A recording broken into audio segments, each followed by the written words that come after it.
À la fin des années 60, on a monté en 67 avec la compagnie IBM un centre de recherche scientifique qui était à Grenoble. Et moi j'étais, disons, un des consultants, puisqu'étant universitaire,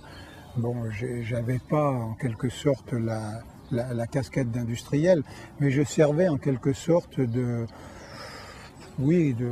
lien entre les deux, si vous voulez. Et c'était la première fois d'ailleurs que dans l'université, on avait à la fois des équipes de recherche qui matériellement travaillaient au même endroit sur des projets qui intéressaient à la fois,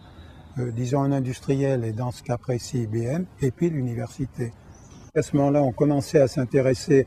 à ce qu'on appelle le temps partagé et le télétraitement, c'est-à-dire en fait la possibilité, puisqu'on avait des ordinateurs qui étaient quand même assez puissants, de pouvoir les partager en un certain nombre d'utilisateurs. Alors on a travaillé pendant quelques années là-dessus, et l'un des gros ordinateurs qu'on a eu à l'université, c'était un ordinateur IBM 360-67 qui était vraiment la machine à temps partagé sur laquelle on pouvait en fait relier, on pouvait connecter, comme on dit, des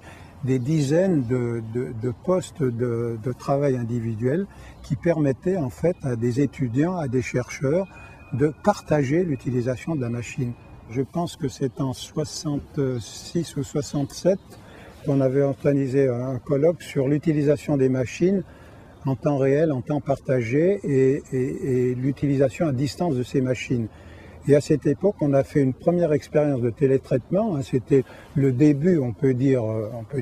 tout à fait les balbutiements d'Internet, puisqu'à Grenoble, on avait pu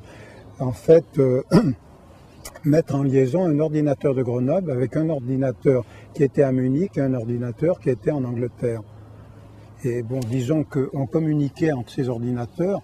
par des procédés qui étaient tout à fait rudimentaires, c'est-à-dire les premiers modems qui étaient des appareils vraiment très primitifs, mais qui permettaient déjà, disons, une liaison entre plusieurs ordinateurs. Et alors là, on a travaillé en particulier sur un projet très intéressant, puisqu'aux États-Unis, donc dans ces années-là, avait démarré le projet ARPANET, qui était en fait le projet de réseau qui a donné par la suite Internet. Bon, et on a travaillé sur un projet français qui était le projet du réseau Cyclade, et en particulier à Grenoble, on a été en fait un des nœuds de ce réseau. Et c'est dommage qu'à l'époque, bon, disons que les télécoms de l'époque n'ont pas vraiment compris l'enjeu informatique de cette démarche, et qu'on a pris sans doute plusieurs années de retard, alors qu'à l'époque, on était vraiment tout à fait en phase